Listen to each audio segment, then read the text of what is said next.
하나님이 쓰시기로 작정한 사람들은 하나님이 광야로 내모시는 훈련을 시키십니다.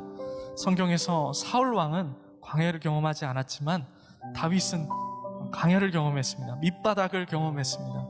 그렇기 때문에 그가 모든 상황 가운데 의연할 수 있었고 하나님만 바라볼 수 있었습니다. 그리고 그의 자녀로 예수 그리스도를 탄생하는 영예를 누리게 됩니다.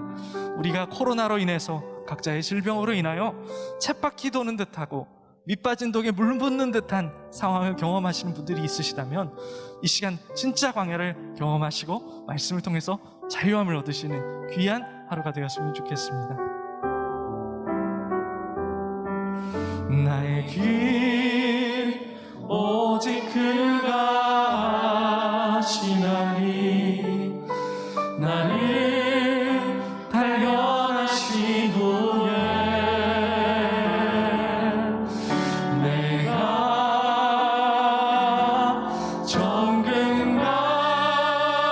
정금같이 나오리. 하나님의 진짜 광야에서 훈련되기를 원하며 다시 한번 나의 길 오직 그가 아시나니 나를 발견하신 후에 내가 정금과 주님 우리를 진짜 광야로 광야 학교로 주님 우리를 다시 한번 초대하여 주옵소서.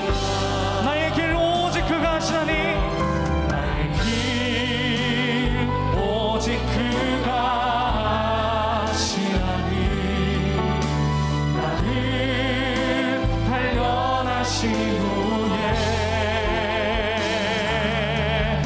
내가 정금같이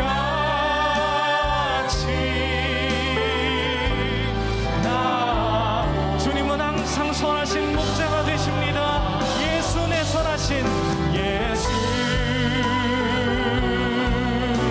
내 선하신 목자 나의 앞길 아시네. 사방이 가로막혀 절망하십니까? 신실하신 예수께 우리의 삶을 올려드리면 그 안에 주님이 주시는 평안과 안식과 자유가 있습니다. 다시 한번 더 높은 목소리로 예수 내 선하신 예수 내 선하신 목자 나의 앞길 아시네. 할렐루야. 예수 신실하신 주께 내 삶을 드립니다. 광야의 길을 만드시고 광야의 길을 만드시고 날 인도해 사막의 강 만드신 것 보라. 하늘과 땅 변해도 주의 말씀 영원히 내 삶 속에 새 일을 행하리. 나의 가는 길 주님 인도하시네. 그는 보이지 않아도 날 위해 일하시네. 주 나의 인도자 항상 함께 하시네. 사랑과 힘 베푸시며 광야의 길을 내신 그 주님을 우리가 신뢰함으로 이 시간 다같이 손들고 주님 앞에 나갑니다.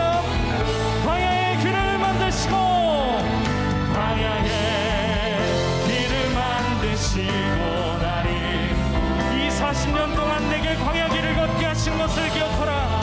너를 낮추시고 시험하사 내 마음이 어떠한지 영영을 지키는지 알려하심이라.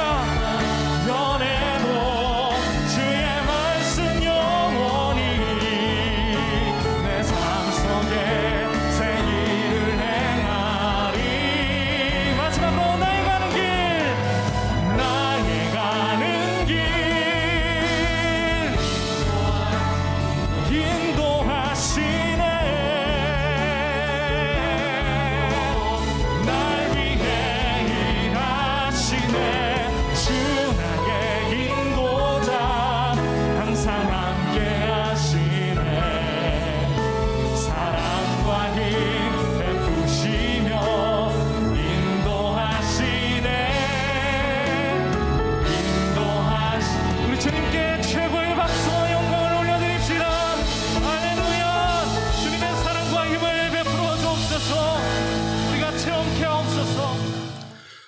오늘 우리에게 주시는 하나님의 말씀은 신명기 8장 2절에서 4절입니다. 신명기 8장 2절에서 4절입니다. 내 하나님 여호와께서 이 40년 동안에 내게 광야길을 걷게 하신 것을 기억하라. 이는 너를 낮추시며 너를 시험하사 내 마음이 어떠한지 그 명령을 지키는지 지키지 않는지 알려 하심이라. 너를 낮추시며 너를 줄이게 하시며 또 너도 알지 못하며 내 조상들도 알지 못하던 만나를 내게 먹이신 것은 사람이 떡으로만 사는 것이 아니요 여호와의 입에서 나오는 모든 말씀으로 사는 줄을 내가 알게 하려 하심이니라. 이 40년 동안에 내 의복이 헤어지지 아니하였고 내 발이 부르트지 아니하였느니라. 이는 살아계신 하나님의 말씀입니다. 아멘.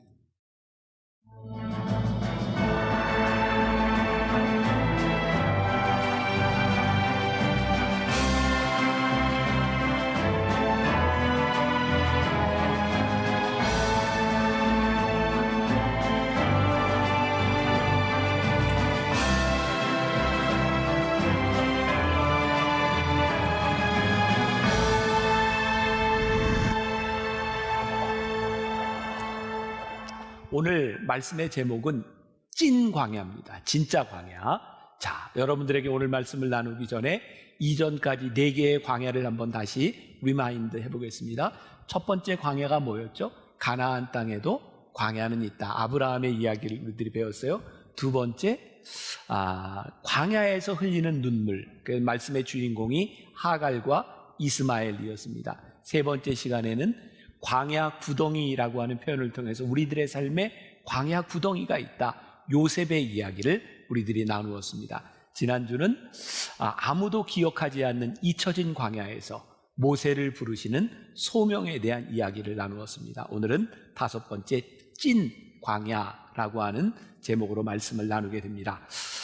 우리가 신앙생활을 하면서 교회에서 듣는 설교 가운데 제일 많이 듣는 것 가운데 하나가 이스라엘의 40년 광야 생활입니다. 그러다 보니까 우리들의 삶에 어려운 일을 만났을 땐 이렇게 표현하죠. 내 인생에 광야를 만난 것 같아. 아마 이런 광야라고 하는 말 가운데는 또 이런 게 포함이 되어 있는 것 같아요. 그래. 이스라엘 백성들이 광야를 지나 가나안 땅에 들어갔던 것처럼 나도 이 광야의 시간을 잘 견디고 이 광야를 벗어나야지. 그래서 늘 광야를 벗어나는 것에 대한 초점을 두고 있어요. 자, 오늘은 찐 광야, 진짜 광야라 그랬습니다. 그리고 제가 이 말씀을 나누면서 여러분들에게 우리들이 8개의 상징적인 광야를 지나는데 아마 누군가에게 해당되는 광야가 있을 것이다. 그리고 이 말씀을 우리들의 삶에 적용해보자. 이 진짜 광야, 어떤 분들은 지금 암으로 투병을 하면서 이 광야를 지날 수도 있고 또 사춘기, 또 사춘기보다 무서운 갱년기 이런 것들을 지나면서 내가 참 힘든 시간을 보내 이런 분들도 있을 거예요. 근데 오늘 제가 말씀을 준비하고 여러분들에게 나누려고 하는 아주 중요한 초점 중에 하나가 우리는 그동안 광야를 벗어나는 것이 우리의 목적이다라고 생각을 했는데 오늘 말씀을 준비하다가 하나님께서 저에게 주신 마음은 우리들에게 필요한 것은 자꾸 광야를 벗어나려고 하는 거기에 초점을 두는 것보다 우리가 지나고 있는 이 광야를 어떻게 지혜롭게, 어떻게 의미 있게 이 광야의 시간을 지나야 되는가. 오늘 여기에 초점을 맞추고 우리들이 말씀을 좀 나눠야 되겠다라는 생각이 들었어요. 40년 이스라엘에게 있어서 이 광야는 고립의 시간이죠. 어쩌면 이 시간이 없었으면 좋았겠다. 멈춰진 시간과 같은 거죠. 자, 제가 여러분들에게 몇 번 아브라함 조슈아 헷셀의 책 안식이라는 책을 소개를 해드렸는데 이 책이 아주 짧은 책이기는 한데 쉽지 않은 책입니다. 그래서 모두에게 이렇게 소개하지 못하지만 내가 지금 정독을 한번 해보고 싶다 하는 분들에겐 굉장히 좋은 책입니다. 이 책에 보면 이 아브라함 조슈아 헷셀이 아리스토텔레스의 이야기를 인용을 하고 있는데 그 오랜 시절 아리스토텔레스가 우리들에게 휴식이 필요하다 이런 이야기를 했어요. 여러분들 고대 사회에서는 이 안식이라고 하는 개념 주일이라고 하는 개념, 휴일이라고 하는 개념이 없을 때입니다. 근데 아리스토텔레스가요, 사람이 일을 제대로 하기 위해서는, 노동의 효율성을 높이기 위해서는 쉬는 시간이 필요하다, 안식이 필요하다, 이런 이야기를 했거든요. 그리고 전통적으로 우리들이 교회에서 가르쳤던 안식에 대한 개념 중에 그런 거였잖아요. 6일 동안 열심히 일을 하고 하루 동안 쉬는 이 안식을 통해서 우리들이 또 열심히 일할 수 있다. 그래서 이 안식이라고 하는 개념을 일을 하는데 필요한 시간, 쉬는 시간, 이렇게 생각을 했었거든요. 근데 성경을 유심히 보다 보니까 하나님께서 우리들에게 안식을 주신 것은 또 다른 일을 열심히 하라고 휴식의 시간을 가져라, 이런 의미가 아니더라고요. 하나님께서 천지를 창조하시고 6일 동안 창조하시고 7일째 쉬셨다. 하나님이 힘들어서 쉬셨을까요? 아닙니다. 우리들의 신앙에 안식이 가지는 신앙의 완성, 그것이 안식에 있기 때문이죠. 안식일은 회복하기 위해 존재하는 날이 아니라 그 안식이 굉장히 중요한 신앙의 의미를 가지고 있는 거예요. 저는 광야를 그렇게 생각했어요. 이스라엘 백성들이 출애굽해서 가나안으로 가는 중에 단순히 이 광야를 통과하는 시간, 이것을 통과해야 가나안 땅에 갈 수 있다, 그런 광야의 의미가 아니라 이 광야는 광야만으로 굉장히 중요한 신앙적인 의미를 가지고 있다는 말씀이에요. 이스라엘 백성에게 40년의 시간이 벗어나야 되는 시간이 아니라 그 시간의 의미가 있었다면, 오늘 말씀을 듣는 우리들 가운데 인생의 광야를 지나고 있는 사람들 가운데 이 광야는 단순히 벗어나야 되는 시간이 아니라 그 시간이 신앙적인 의미를 가지고 있다는 것을 알아야 될 것 같아요. 이스라엘 백성이 애굽에서 보낸 세월이 400년이 넘는 세월이었어요. 여러분, 그 시간들, 그게 어떤 의미일까요? 여러분, 우리나라 대한민국 사람들이 지금 해외에 정착하고 사는 사람들이 1000만 정도 됩니다. 다른 땅으로 이주해 갔을 때 제일 걱정하는 게 뭔지 알아요? 1세대만 지나도 언어와 문화를 잃어버리는 거예요. 그런데 이들이 400년을 넘게, 10세대가 넘게 애굽 땅에서 살았으니 그들은 아마 애굽 문화에 훨씬 더 익숙해진 그런 사람이었을 거예요. 그러니까 애굽 땅이 그들에게 이방 땅이 어쩌면 아니었을 것이다 라는 생각이 들어요. 근데 하나님께서 그들을 애굽 땅에서부터 가나안 땅으로 인도내신 이유가 뭘까? 우리가 성경을 통해 또 계속 보는 것 중에 하나가 젖과 꿀이 흐르는 가나안 땅이라고 하는 이야기를 참 많이 들었는데, 애굽 땅에 비하면 가나안 땅은 젖과 꿀이 흐르는 땅이 아니에요. 하나님께서 이스라엘 백성을 인도하여 내신 이유는 딱 한 가지입니다. 그것이 애굽보다 더 살기 좋아서가 아니에요. 하나님께서 아브라함에게 약속하셨던 하나님의 약속을 이루시기 위해서, 더 편안하고 좋은 땅이 아니라 그 땅에서 이스라엘 백성들이 하나님을 믿는 백성이 되도록 하나님께서 그들을 이끌어 내신 것이죠. 그리고 생각해 보세요. 이들이 출애굽해야 되겠다라고 하는 마음이 왜 들었을까요? 그들은 고센 땅에서 잘 살고 있었는데 요셉을 모르는 왕이 나타나서 이들을 핍박한 거예요. 가만히 보니까 이런 생각이 드는 거예요. 이들을 핍박하는 사람이 없었더라면 이들은 절대로 애굽을 떠나야 되겠다는 생각을 하지 않았을 것이다. 왜냐하면 이들은 거기 400년이 넘는 10세대가 넘는 이 시간들을 지나가면서 그들은 이방 신들에게 익숙해져 있었고 하나님을 잃어버린, 하나님의 약속을 잃어버린 세대들이었어요. 그래서 하나님께서 그들에게 고통의 시간들을 통해서, 그 왕에게 핍박받는 시간들을 통해서 출애굽해야 되는 이유를 그들에게 말씀하고 있는 거죠. 자, 제가 중요한 것을 여러분들에게 말씀드려요. 전도서 7장 14절에 보니까 이런 말씀이 있어요. 형통한 날에는 기뻐하고 곤고한 날에는 뒤돌아보아라. 여러분, 형통한 날에는 기뻐하면 돼요. 근데 곤고한 날에는 뒤돌아보아라. 근데 영어 성경에 보니까 이 뒤돌아보라라고 하는 말이 consider라고 하는 말에 뭐예요? 생각해보라는 거예요. 고려해봐라, 생각해봐라. 우리들이 형통한 날에는 기뻐하면 되는데 우리들의 인생의 광야를 만나고 고통의 시간을 만났을 때는 뭐 하라고요? 생각해 보아라. 너희들이 지금 왜 이 시간에 이 어려운 광야 가운데 있는지 너희들이 생각해 보라고 우리들에게 말씀하고 있는 거예요. 자, 하나님께서 이스라엘 백성들을 출애굽시키라고 이제 결심하시고 그들을 이제 가나안 땅으로 가기 위해서 이 광야를 지나가게 하시는 거예요. 그들에게 있어서 이 고통의 시간들, 애굽 땅에서의 이 어려움의 시간들을 벗어나는 것은 어떤 일이었을까요? 애굽 땅에 있던 그 이스라엘 백성들은 그 어려운 시간 가운데서 하나님께 어떤 기도를 했을까요? 하나님, 요셉을 모르는 저 바로왕이 빨리 죽게 해주세요. 그리고 요셉을 아는 새로운 왕이 세워지면 좋겠습니다. 아마 우리들도 그렇게 생각하지 않았을까요? 그런데 이들이 고통받는 이유는 단순히 요셉을 모르는 왕이 일어나서 그들을 학대한 이유가 아니었어요. 그들이 하나님을 잃어버리고 우상을 숭배하고 있었기 때문에 하나님께서는 다시 그들을 하나님을 믿는 백성으로 되돌아오게 하고 싶으셨던 거예요. 그럼 이들의 고난의 문제는 뭐였어요? 이방의 신을 섬기고 그들이 회개하지 않기 때문에 그들에게 왔던 고통의 문제였던 거죠.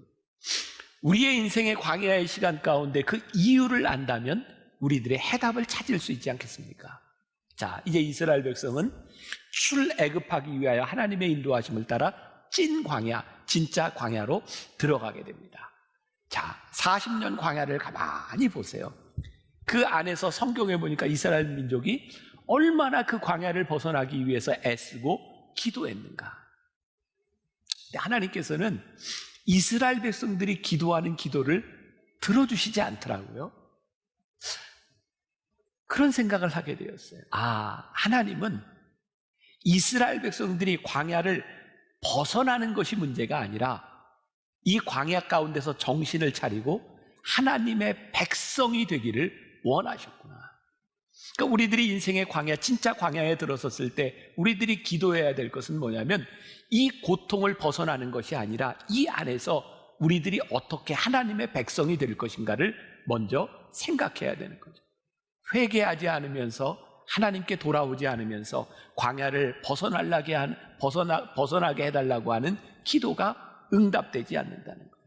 자, 그러면 진짜 광야에서 우리가 해야 하는 기도는 어떤 기도들일까요?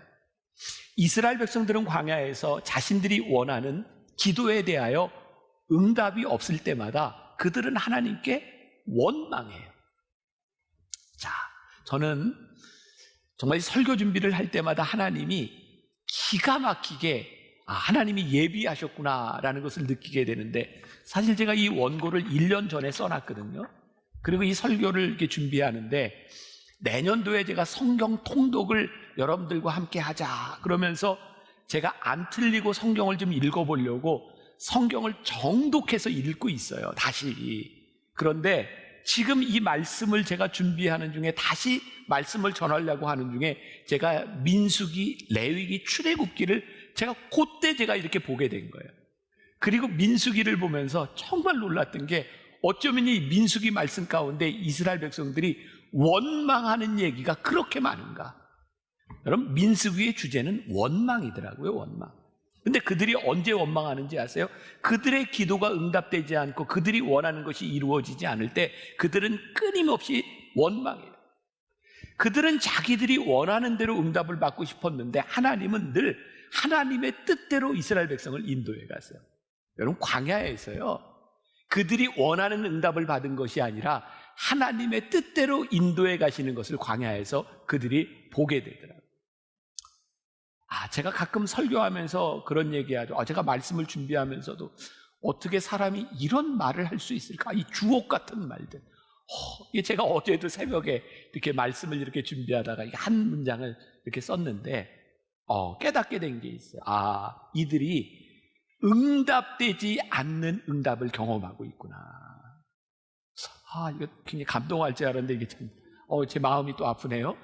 응답되지 않는 응답을 경험하고 있구나. 여러분, 광야에서 우리들의 기도가 응답되지 않을 때 그게 응답이구나 하는 것을 깨닫는 게 굉장히 큰 은혜라는 생각이 드는 거예요. 애굽에서도 살려달라고 하는 그 기도하는 히브리인의 기도에 대해서 하나님은 하나님의 방법으로 출애굽시키셨듯이 이 광야 한가운데서 그들이 어려움을 만날 때 하나님은 하나님의 방법으로 여전히 인도해 가고 계시는 거예요. 광야는 하나님의 인도하심 가운데 서 있는 장소라고 하는 것. 그리고 그 광야 한가운데서 이스라엘 백성은 끊임없이 불평하고 원망하고 있었다는 거예요. 가만히 보면 그들의 원망 가운데 보면 이스라엘이 먹을 것이 없어서 하나님을 원망하지 않았어요. 그들이 먹고 싶은 것을 못 먹을 때 하나님을 원망했어요. 하나님께서 허락하시는 만나가 참 귀중한데 그들은 만나의 귀중함을 고백하는 것이 아니라 애굽에서 먹었던 고기를 못 먹는 것 때문에 불평하고 있는 거예요.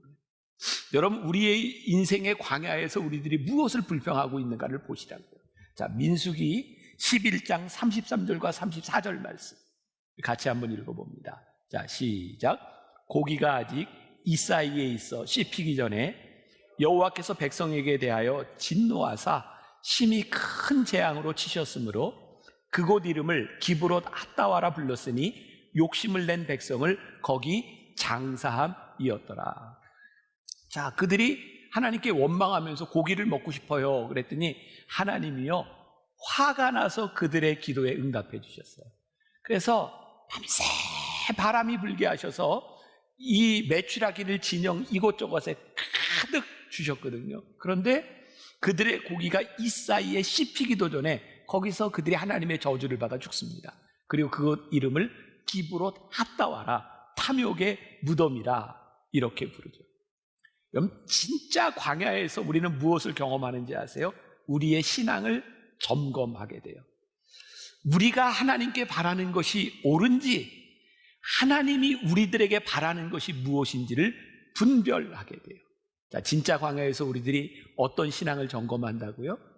우리들이 바라는 것이 옳은 일인지 아니면 진짜 하나님이 우리들에게 바라시는 것이 무엇인지를 진지하게 점검하는 장소가 진짜 광야라고요. 그러니까 오늘 말씀을 듣는 여러분들 가운데 광야를 만났다면 그 광야의 시간이 왜 중요해요? 우리의 신앙을 점검할 수 있는 장소이기 때문이죠. 자, 신명기 8장 3절에 보니까 오늘 본문 말씀 가운데 보니까 이스라엘 백성이 광야에서 기억해야 되는 것이 무엇인지를 분명하게 말씀하고 있죠. 너를 낮추시고 너를 줄이게 하시며, 하나님께서 이 광야를 통해서 너를 낮추시고 줄이게 하신 이유가 있다는 거예요. 너희를 훈련시키기 위해서. 그러니까 우리들이 광야, 진짜 광야의 시간을 지나가고 있는데 여러분들 중에 누군가 제가 될 수도 있고 여러분이 될 수도 있고, 근데 이 시간 가운데서 하나님께서 나를 낮추시고 나를 줄이게 하신 이유가 있구나, 그걸 발견하게 될 때 이 광야, 그것이 우리들에게 의미 있는 안식의 시간이 될 수 있다는 말씀이죠. 자, 무엇보다 광야를 지나는 동안 인간의 노력이 아니라 이것은 하나님의 은혜가 아니고는 결코 이 길을 갈 수 없다는 것을 깨닫게 하시죠. 하나님께서 매일 이스라엘 백성들에게 뭘 주셨어요? 그날의 양식 만나를 주셨어요. 자, 제가 이렇게 겨울이 되면 가끔 이렇게 지나가다가 나무를 전지한다 그러죠. 나무 가지를 막 잘라내는 것을 보게 됩니다. 그때 가끔 그런 생각이 돼요. 아니, 저렇게 잔인하게 다 잘라내야 돼? 아니, 세상에 그 가로수를 이렇게 잘라내는데 아니, 세상에 그렇게 다 잘라낼 수가 있어요? 그리고 그런 생각이 들어요. 저 나무가 진짜 살 수 있을까? 근데 매년 반복되는 일이지만 봄이 되면 그 잘라낸 나무 가운데서 나무 가지가 돋아나고 잎이 돋아나는 걸 봐요. 그리고 전지를 하는 이유는 나무를 살리기 위해서 하는 거죠. 저는 광야를 보면서 그런 생각을 해요. 하나님께서 마치 나무에 전지를 하는 것처럼 우리에게 필요 없는 것들을 잘라내는 시간, 그 잘라내는 그 가지가 뭘까요? 저는 탐욕이라고 생각합니다. 우리들 속에 있는 탐욕을 잘라내지 않으면 우리의 생명이 존재하지 못하는 거예요. 우리의 탐욕스러운 모습들을 이 광야 시간을 통해서 하나님이 다 잘라냈어요. 진짜 광야에서 이스라엘은 자신이 따라가야 될 것이 무엇인지, 우리가 추구해야 될 것이 무엇인지를 깨닫고 배우게 돼요. 제가 우리 교인들과 함께 이렇게 광야 이렇게 여행을 하면서 깨닫게 되는 게, 오늘날도 이스라엘에 가면 그 광야에 양을 치는 베두인들이 존재를 해요. 똑같은 방식으로 천막을 치고 살아요. 어떤 사람이요, 이 베두인과 함께 이렇게 길을 가면서, 양을 치는 베두인과 길을 가면서 물었답니다. 어디가 도대체 길입니까? 그래서 베두인이 이렇게 대답하더래요. 많이 들어봤을 것 같아요. 내가 곧 길입니다. 나를 따라오시기만 하면 됩니다. 여러분, 베두인들이 양을 치는 광야에는요, 길이 없습니다. 베두인을 따라가야 길이 됩니다. 이스라엘이 광야 40년을 지나는 동안 그들은 길이 없는 곳을 지나갔어요. 누구를 따라가야 길이 돼요? 하나님을 따라가야 길이 되는 것을 배웠습니다. 무엇을 통해서? 하나님께서 구름 기둥과 불 기둥을 통해서 그들에게 보여주셨던 것이죠. 구름 기둥과 불 기둥이 떠올라야 움직일 수 있는 그 길을 하나님께서 그들에게 보게 하셨던 거죠. 저는 하나님께서 그들에게 구름 기둥과 불 기둥으로 인도하신 이유를 이렇게 생각해 보았어요. 하나는 구름 기둥과 불 기둥을 보면서 따라가면 절대로 길을 잃지 않는다. 40년 동안 그거 배우게 하셨고요. 구름 기둥은 한낮에, 그리고 불 기둥은 한밤에 이스라엘을 지키는 안전판이 되었어요. 하나님이 인도하시는 것은 안전하구나. 구름 기둥과 불 기둥은 이스라엘이 가고 싶은 대로 가도록 했던 것이 아니라 하나님이 인도하시는 곳으로 가도록 만들었어요. 여러분, 성경에 보니까요, 이스라엘 백성들은 구름 기둥이 떠오르면 움직였거든요. 근데 성경을 보다 보니까 이스라엘 백성들이 움직인 게 어떻게 표현이 됐냐면, 어느 날에는 몇 달 동안 구름 기둥이 떠오르지 않으면 그들은 움직이지 않았어요. 그 자리에 머물렀다 구름 기둥이 떠오르면 그때 움직여요. 그리고 하나님의 인도하심을 받게 돼요. 진짜 광야에서 우리들의 삶의 방향을 잃었을 때 우리는 진짜 하나님의 인도하심이 무엇인지, 하나님이 어떻게 인도하시는지를 깨닫게 돼요. 그래서 광야가, 이게 우리들에게 진짜 광야가 축복이구나라는 것을 고백하게 돼요. 오늘도 저는 10시 예배 설교를 하다가 불현듯 그런 생각이 들었어요. 제가 이전에는요, 고집도 있고, 내가 지금 이겨내야지, 이런 생각들을 참 많이 했거든요. 제가 아마 예전 같았으면 오늘 같은 상황에 이렇게 의자를 놓고 앉지 않았을 것 같아요. 그런데 그냥 그런 생각이 들어요. 하나님께서 이렇게 설교하는 중에 어지럽게 하시면 굳이 일어나서 용을 쓰고 견디려고 하지 말고 앉아. 그리고 또 이렇게 다음 주에 하나님이 쫙 회복시켜 주시면 일어나. 이거 내가 그렇게 이기려고 용 쓰려고 하는 것이 아니라 하나님께서 나를 이런 자리에 갖다 놓으시면, 하나님, 제가 이렇게 하겠습니다. 하나님께서 우리를 이런 상황에 갖다 놓으실 때 하나님 저희를 어떻게 인도하시는지 그 인도하심을 보겠습니다. 이 광야와 같은 것을 만날 때 우리는 하나님의 인도하심을 경험하게 돼요. 진짜 좋은 찬양이 하나 있죠. 주님 말씀하시면 내가 나가리다. 주님 뜻이 아니면 내가 멈춰서리다. 나의 가고서는 것 주님 뜻에 있으니, 오 주님 나를 이끄소서. 뜻하신 그곳에 나 있기 원합니다. 이끄시는 대로 순종하며 살리. 연약한 내 영혼 통하여 일하소서. 주님 나라와 그 뜻을 위하여.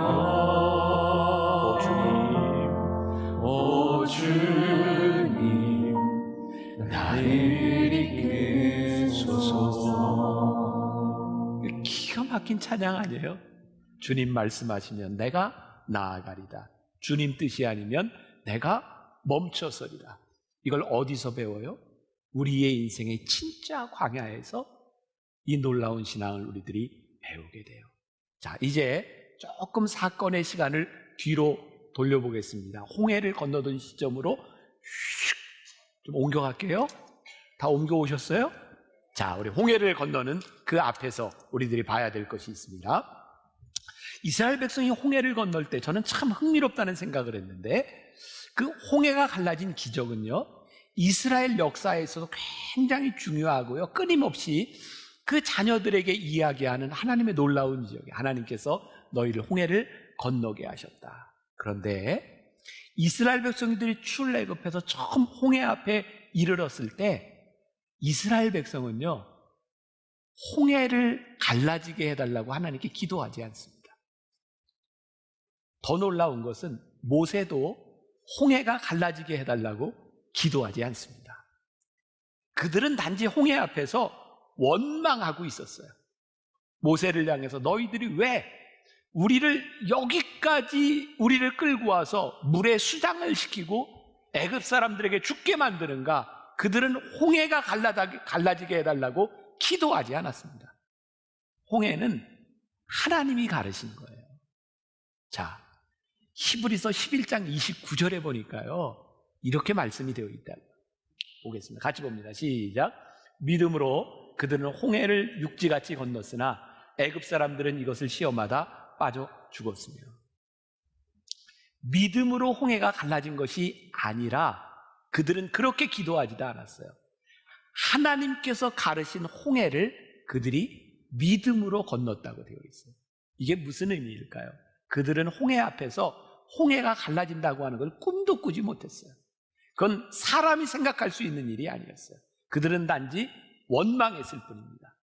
그런데 하나님께서 밤새도록 바람이 불게 하시면서 홍해를 가르셨는데, 성경에 보니까 어떻게 표현이 되어 있냐면 물이요, 이렇게 양쪽으로 다 갈라서 기둥이 되었어요. 그리고 이 가운데가 말라서 이스라엘 백성들이 마른 길을 건너갑니다. 그런 상상 해보셨어요? 그 바다가 갈라져서 물기둥을 이루고 있는 그 사이를 건너간다고 하는 게 얼마나 무서운 일이었을까. 그 믿음이 아니고는 건너지 못할 길이었습니다. 언제 물이 합쳐질지 모르는 거예요. 그러면 끝나는 거예요. 근데 하나님께서 가르신 그 홍해를 그들이 믿음으로 건넜다. 성경을 유심히 보세요. 이스라엘 백성들이 40년 광야를 지나는 동안 그들이 물이 없었을 때 그들이 믿음으로 반석을 치게 해주세요, 이런 기도하지 않습니다. 40년 동안 그들이 생각할 수 없는 일들을 하나님께서 행하셨고 그들은 믿음으로 그 길을 따라갑니다. 여러분, 우리의 인생의 진짜 광야를 만났을 때 우리가요, 우리의 인생의 방향조차 모르는 것이 당연합니다. 이 일을 우리들이 어떻게 헤쳐나갈 수 있을까요? 그런데 말씀을 통해 깨닫게 되는 것이, 우리의 그 인생을 지나갈 때 하나님께서 행하시는 일을 바라보며 우리들이 믿음으로 반응하기 시작할 때 우리들이 그 길을 건너고 그 길을 지나가게 될 것이라는 사실. 부끄럽지만 이게 아무것도 아닌 일일 수 있지만 코로나를 지나가면서 진짜 전 세계가 인생의 광야 가운데 있다는 생각이 들어요. 더구나 어제는 제 마음속에도 막 화가 나는 거예요. 방역 지침에 따라 계속 예배를 어떻게 할지, 이번엔 30%가 됐다가 10%가 됐다가 70%가 됐다, 막 화가 나요. 이거 어떻게 해야 되는 거야? 도대체 뭘 준비해야 되는 거야? 그런데 이 말씀을 준비하다가 하나님께서 저에게 주시는 음성이 그런 거예요. 여기에서 화를 내는 것이 마치 광야에서 불평하고 있는 이스라엘 백성들과 무엇이 다르냐는 거예요. 우리의 인생의 광야에서 광야를 만날 때 지금 벌어지는 일 가운데 우리는 믿음으로 어떻게 반응하는가, 그것이 광야를 지나는 올바른 믿음의 태도인 것이죠. 진짜 광야에서 우리가 보아야 될 것이 있어요. 자, 오늘 본문 말씀 신문기 8장 4절을 보겠습니다. 같이 봅니다. 시작. 이 40년 동안에 내 의복이 헤어지지 아니하였고 내 발이 부르트지 아니하였느니라. 하나님께서 이 광야 한가운데서 이스라엘 백성들에게 뭐라고 말씀하세요? 홍해는요 40년 동안 반복된 기적이 아닙니다. 딱 한 번 일어난 기적입니다. 그런데 이스라엘 백성들 가운데 매일같이 일어나는 기적이 있었어요. 그게 뭐예요? 만나였어요. 이슬비같이 매일 일어나면 반복되는 그 하나님의 은혜.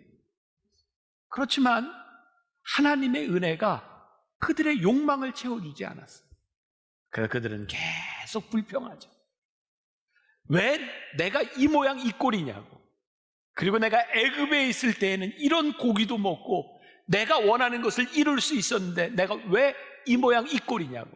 하나님께서 뭐라고 말씀하세요? 얘들아, 너희의 의복을 봐. 헤어지지 않았잖아. 너희들이 걸어왔던 그 길, 너희들의 발을 봐. 너희들의 발이 부르트지 않았잖아. 하나님께서 너희를 매일매일 이슬비와 같은 은혜로 이 광야의 길을 가는 동안 너희를 지켜주셨어. 그럼 기독교가 가장 심한 박해를 당했던 때, 제가 이제 터키에도 가보니까 거기에 카타콤이 있어요. 이태리에 가면 로마뿐만 아니라 여러 곳에 카타콤이 있어요. 카타콤 뭔지 아시죠? 죽음의 위협을 피해서 평생을 지하에서 살았던 사람들이에요. 그 카타콤에 가면 많은 상징물들, 그림들이 있는데 그 중에 제일 많은 그림 중에 하나가 목자가 양을 안고 있는 그림이에요. 카타콤에서 그들이 그 카타콤의 광야를 지날 수 있었던 이유가 뭔지 아세요? 그들을 안고 있는 목자를 그들이 경험했기 때문이죠. 만나교회 저 뒤편에 보면 교회가 이 땅의 소망입니다라고 하는 큰 글씨와 함께 성화가 하나 있어요. 지금 이제 너무 낡아서 저걸 어떻게 바꿀까 지금 연구를 하고 있는데, 그 그림이 만나교회가 여기 서 있는 수십 년 동안 변하지 않은 그림이죠. 그게 뭐예요? 양을 안고 있는 목자의 모습이에요. 가끔 그 탄천을 걷고 있던 사람들, 어떤 사람들 교회에 전화를 하는 때가 있어요. 그 그림을 보고 위로를 받았습니다. 은혜를 받았습니다. 그런데 그 그림을 보고 은혜를 받은 사람은요, 한결같이 광야의 시간을 걷고 있는 사람들이었어요. 평탄한 길을 걷고 있는 사람들에게 그게 별로 은혜스럽지 않습니다. 그런데요, 광야를 지나고 있는, 인생을 지나가는, 진짜 광야를 지나고 있는 우리들에게 우리를 보호해 주시는, 내 의복이 헤어지지 않고 내 발이 부르트지 않게 하신 하나님의 은혜가 얼마나 크게 고백되는지 몰라요. 여러분, 이스라엘이 광야에서 신앙을 고백했던 것처럼 우리가 광야에서 신앙을 고백할 수 있어야 되죠. 자, 지도를 하나 보여드려요. 자, 저기에 보면 이스라엘 백성이 고센 땅에서부터 이렇게 나와서 저기 가나안 땅으로 갈 수 있는 길들이 보이는데요. 첫 번째 길은요, 저 고센 땅에서 지중해라고 되어 있는 저 길을 타고요, 저 위로 올라가면 가나안 땅까지 가는데 걸어서, 그냥 정속대로 걸어서 딱 일주일이면 저 가나안을 갑니다. 근데 성경에 보면 하나님께서 저 길을 막으셨어요. 이유는 저곳 지중해로 이렇게 올라가는 저 길에 큰 블레셋 군대들이 있어서요, 저기에서 전쟁을 하면 이스라엘 백성들이 싸워서 이길 수 없기 때문에 그들이 되돌아갈까 봐 하나님께서 저 길을 허락하시지 않았어요. 하나님이 허락하신 길은 어디일까요? 저기 고산 땅에서부터 이제 밑으로 이렇게 쭉 내려와서 홍해가 보이고 마라가 보이고 엘림이 보이고 시내산이 보이고 저기 가데스 바네아까지, 저기 가는데 기간이 얼마가 걸렸냐면 2년이 걸렸어요. 하나님, 성경에 보니까 하나님께서 그들에게 허락하셨던 땅이 저 길이 저 길이더라고요. 그리고 가데스 바네아에서 정탐꾼을 보내요. 정탐꾼들이 저 가데스 바네아에서 저 부엘세와 헤브론 저기까지 정탐을 하는데 40일이 걸립니다. 그리고 우리가 잘 아는 것처럼 그 중에 부정적인 이야기를 하는 10사람, 그 땅을 악평한 사람들로 인하여 그들이 저곳에 들어가지 못합니다. 여러분, 하나님의 계획은 2년 만에 이스라엘 백성들이 저기에 들어가는 거였어요. 자, 지도를 다시 한번. 그래서 하나님께서 저 가데스 바네아에서 성경에 보니까 길을 돌려서 다시 광야로 들어가게 하십니다. 그래서 가데스 바네아에서 길을 꺾어서 다시 광야로 들어가게 되는데요, 저기에서 이스라엘 백성들이 38년을 지나서요 가나안 땅에 들어갑니다. 여러분, 아세요? 하나님이 허락하신 그 광야를 우리들이 제대로 가지 못하면 38년 더 광야를 지날 수 있다는 거예요. 우리들이 광야를 지날 때 하나님께서 우리들을 훈련시키시고 하나님께서 우리들에게 그 약속하신 그 광야, 그것을 의미 있게 지나가면 그 광야를 통해서 우리들이 복된 시간을 가지게 되는데, 광야를 잘못 지나가면 어려운 시간을 지나가게 되어 있는 거예요. 그래서 민수기 14장 11절에 보니까 이스라엘 백성들이 그 땅을 정탐하고 와서 악평했을 때 하나님이 화가 나셨어요. 자, 민수기 14장 11절에 이런 말씀이 있어요. 이 백성이 어느 때까지 나를 멸시하겠느냐, 어느 때까지 나를 믿지 않겠느냐. 자, 이진희 목사가 쓴 광야에 살다라는 책에 보면 이 부분을 이렇게 설명하고 있어요. 아주 흥미로운데 읽어드릴까요? 네, 읽어드릴게요. 보세요. 잘 들어보세요. 가나안으로 올라가라 하셨을 때 이스라엘 백성은 노했다. 그래서 하나님이 노하셨다. 광야로 돌아가게 하셨다. 그제야 정신을 차린 이스라엘 백성이 가나안으로 올라가겠다고 했다. 그러자 이번에는 하나님이 노하셨다.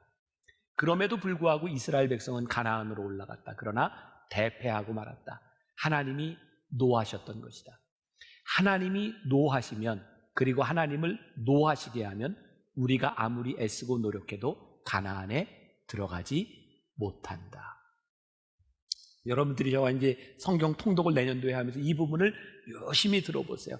보통 설교 시간에 잘 이야기하지 않는 부분입니다. 정탐꾼들이 들어와서 그 땅을 악평하고 갈 수 없다고 할 때 하나님이 화가 나셨어요. 노하셨어요. 근데 하나님이 노하셨다는 이야기를 듣고 이스라엘 백성들이 후회하고 회개하고 그 땅 위로 올라가려고 합니다. 근데 그때 모세가 못하게 해요. 늦었다는 거예요. 하나님이 노하셨다는 거예요. 근데 그들이 그들 마음대로 올라갔다가 대패하고 돌아와서 다시 광야로 들어갑니다. 자, 우리의 인생에 진짜 광야를 만났을 때 그 광야 안에서 어떻게 살아가야 의미 있게 그 시간을 끝낼 수 있는가? 자, 민수기 14장 8절 말씀. 우리 같이 한 목소리로 봅니다. 민수기 14장 8절 시작. 여호와께서 우리를 기뻐하시면 우리를 그 땅으로 인도하여 들이시고 그 땅을 우리에게 주시리라. 이는 과연 젖과 꿀이 흐르는 땅이니라. 여호수아와 갈렙이 보고하면서 이렇게 이야기하시죠. 여호와께서 우리를 기뻐하시면 우리를 그 땅으로 인도하여 들이시고, 2년이면 끝났을 그 땅을 38년 동안 더 지나야 했던 이유, 하나님이 그들을 기뻐하시지 않았어요. 여러분들 가운데 인생의 진짜 광야를 지나고 있는 여러분들의 인생 가운데 어떻게 그 광야를 이제 벗어나서 하나님의 인도하신 가운데 갈 수 있을까요? 우리 인생의 광야에서 하나님이 기뻐하시는 일이 무엇인지를 분별하고 그것을 고백할 수 있을 때 우리는 진짜 광야를 벗어나는 시간을 가지게 될 것이에요. 여러분, 형통한 날에는 기뻐하고 찬송하세요. 곤고한 날에는 생각하세요.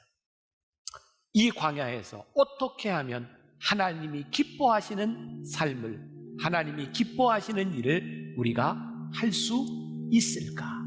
그때 우리는 광야를 벗어나 하나님의 인도하심을 경험하며 하나님의 은혜를 고백하게 될 줄 믿습니다.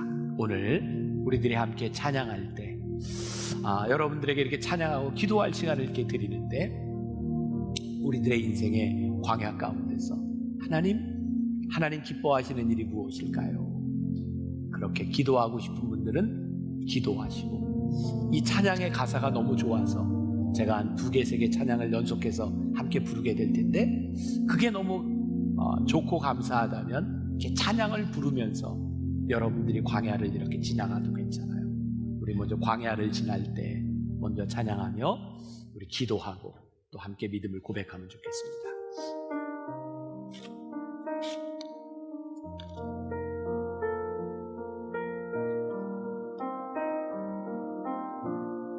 광야를 지날 때 시험을 당할 때 어려운 순간에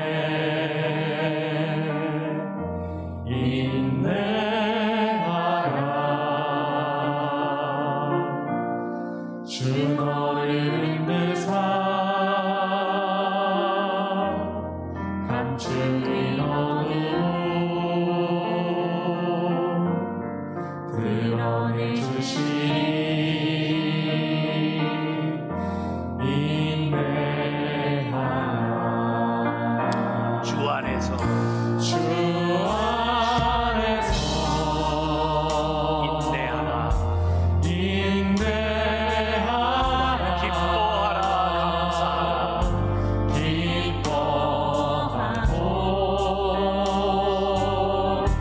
감사하라 주님 우리가 하나님 무엇을 기뻐하시나 선하심으로 늘 함께 하시며 우리와 함께 하신 하나님 지키시니 주 안에서 인내하라 아버지 하나님 인내하며 기뻐하며 감사하고 주님 우리들에게 주어진 일을 하겠습니다. 감사하라 주의 앞에 대사 그 선하심으로 늘 함께 하시며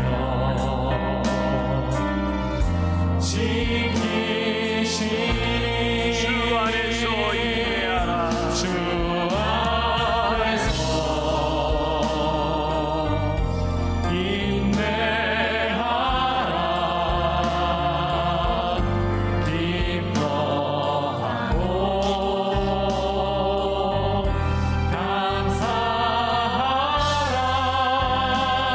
감사하라 주의 앞에 대사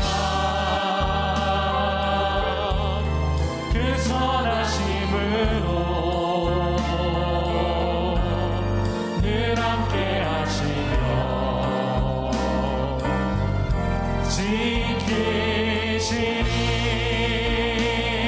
지키시니 뜻하신 그곳에 나 있기 원합니다.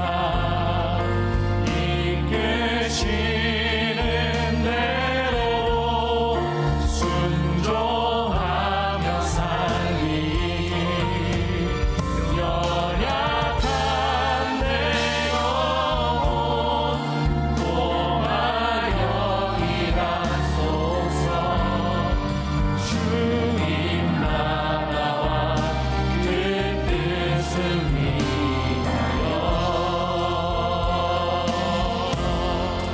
오 주님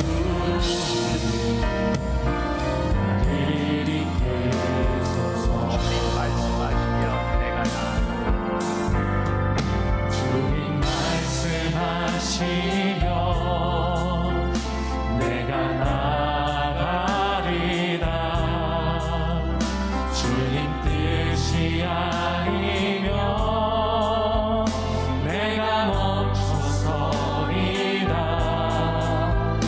나의 가고 서는 것 주님 뜻에 있으니 오 주님 나를 이끄소서 뜻하신 그곳에 나 있기 원합니다. 이끄시는 대로 순종하며 살리니 연약한 내 영혼 통하여 일하소서 주님 나라와 그 뜻을 위하여 오 주님 나를 이끌소서. 하나님 오늘 예배하는 우리 성도들 가운데 광야를 지나가는 사람이 있습니다. 광야는 우리가 참 벗어나고 싶은 힘들고 어려운 곳입니다. 하나님께서 우리를 광야에 두실 때 하나님께서는 그 광야가 우리들에게 얼마나 중요한 훈련의 시간인지를 깨닫게 하시고 하나님이 기뻐하시는 일이 무엇인지를 분별할 수 있는 귀한 시간임을 우리들에게 깨닫게 하셨습니다. 하나님, 이 시간들을 지나며 우리의 믿음을 점검하게 하시고 하나님이 기뻐하시는 삶이 어떤 것인지를 고백하게 하셔서 하나님이 우리들의 삶에 계획하신 놀라운 약속 가운데 다시 한번 설 수 있는 우리 귀한 성도들이 되게 하여 주옵소서. 특별히 힘들고 어려운 시간 가운데 하나님의 도우심을 구하는 우리 성도들을 붙잡아 주옵시고 매일같이 우리들에게 늘리는 하나님의 놀라운 그 이슬비 같은 은혜가 오늘도 우리에게 의복이 헤어지지 않도록 발이 부르트지 아니하도록 인도하셨구나. 또 그의 은혜를 고백할 수 있는 우리 성도들 되게 하여 주옵소서. 지금은 우리 주 예수 그리스도의 은혜와 하나님 아버지의 무한하신 사랑과 성령의 인도하심이 진짜 광야를 지나는 이 시간 가운데 주와 동행하며 나가는 당신의 사랑하는 모든 백성들 위해 지금부터 영원까지 함께 하시기를 간절히 축원하옵나이다. 아멘. 지금은 미디어 선교를 위한 헌금 시간입니다. 이 예배를 통해 삶 가운데 은혜와 회복이 충만하시기를 간절히 기도합니다.